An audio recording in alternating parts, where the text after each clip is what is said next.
Lei número 7 do livro As 48 Leis do Poder. Faça com que os outros trabalhem por você, mas sempre fique com o crédito. Use a sabedoria, o conhecimento e o esforço físico dos outros em causa própria.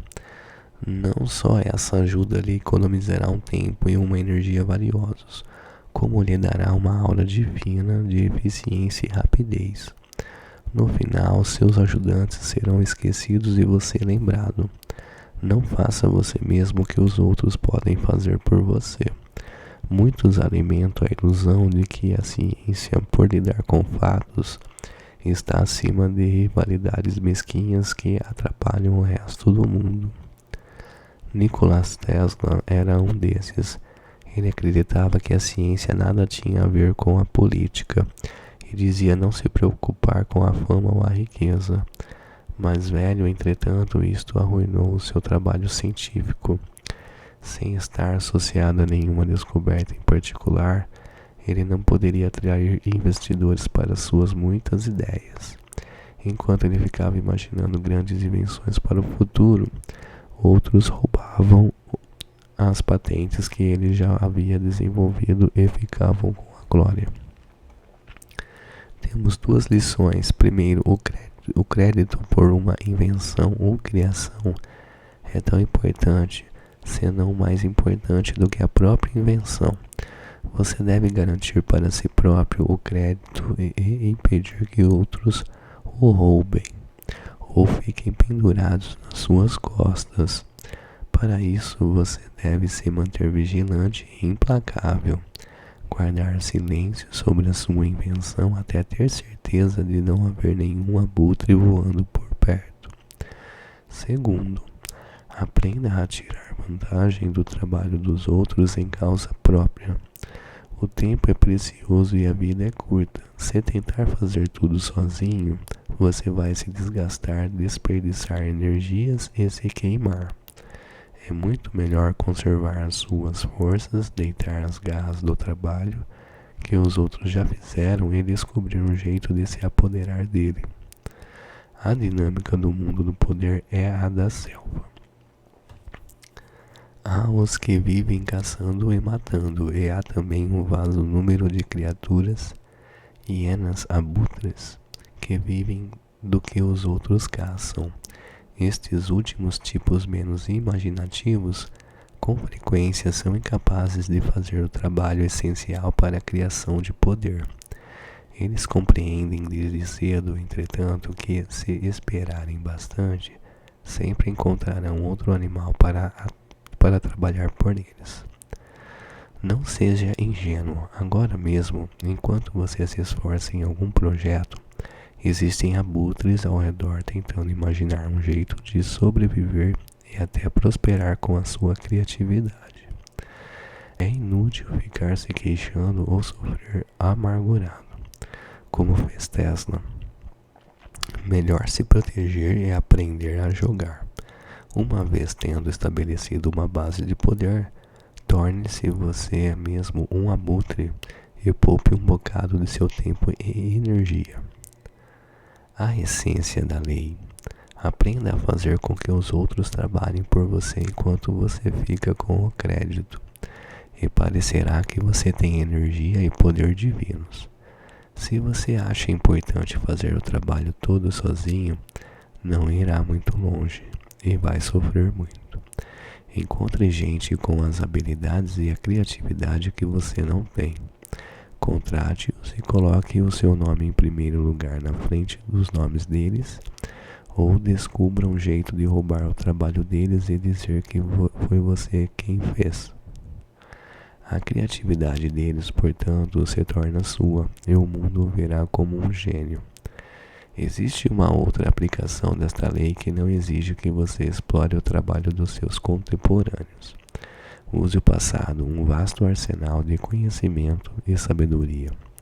Isaac Newton chamou isso de subir nos ombros dos gigantes. Ele queria dizer que, ao fazer suas descobertas, ele tinha se baseado em conquistas alheias. A grande parte da sua aura de gênio ele sabia podia ser atribuída à sua sagaz habilidade para aproveitar ao máximo as visões dos cientistas da antiguidade, medievais ou renascentistas. Shakespeare pediu emprestado enredos, caracterizações e até diálogos de Plutarco, entre outros autores, pois sabia que ninguém suplantava Plutarco na sutil psicologia e nas citações espirituosas. Quantos outros autores depois, por sua vez, tomaram emprestado, plagiaram de Shakespeare? Nós sabemos como é raro os políticos atualmente escreverem os seus próprios discursos.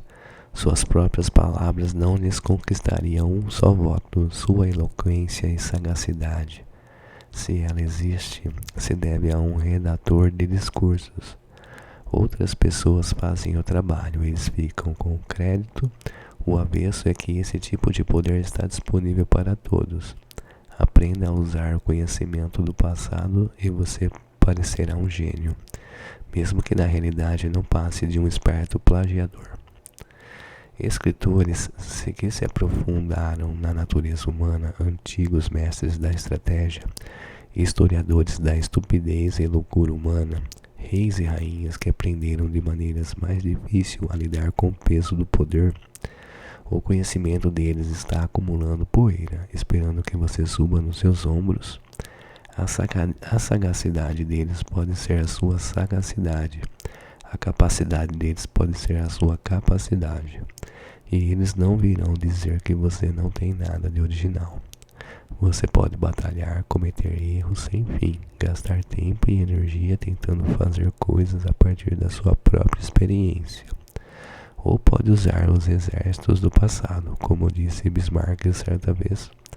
Abre aspas. Os tolos dizem que aprendem pela experiência. Eu prefiro aproveitar a experiência dos outros. Fecha aspas. O inverso. Há momentos em que ficar com crédito pelo trabalho dos outros não é o mais sensato. Se o seu poder não está solidamente estabelecido, vai parecer que você está empurrando os outros para longe dos refletores. Para ser um brilhante explorador de talentos, a sua posição tem de ser inabalável, ou você será acusado de fraude. Tenha certeza de saber quando é interessante para você dividir o crédito com os outros. É muito importante não ser ganancioso quando você tem um mestre em posição superior. A histórica visita do presidente Richard Nixon à República Popular da China foi originalmente ideia dele, mas jamais teria se realizado se não fosse a hábil diplomacia de Henry Kissinger. Nem teria tido tanto sucesso sem a habilidade de Kissinger. Não obstante, na hora de ficar com o crédito, Kissinger sabiamente deixou que Nixon ficasse com a parte do leão, sabendo que a verdade acabaria se revelando. Ele teve o cuidado de não colocar em risco a sua posição no curto prazo, apropriando-se das luzes. Kissinger jogou com esperteza, ficou com o crédito pelo trabalho dos que estavam abaixo dele, enquanto graciosamente deu o crédito do seu próprio esforço aos que estavam acima. É assim que se joga. Há muito o que saber. A vida é curta e a vida não é vida sem conhecimento. É, por conseguinte, um excelente truque adquirir o conhecimento de todo mundo. Assim, enquanto os outros suam, você ganha a reputação de um oráculo. Todos roubam no comércio e na indústria. Eu mesmo roubei muito, mas eu sei como roubar. Thomas Edison. E aqui termina a lei número 7. Até uma próxima.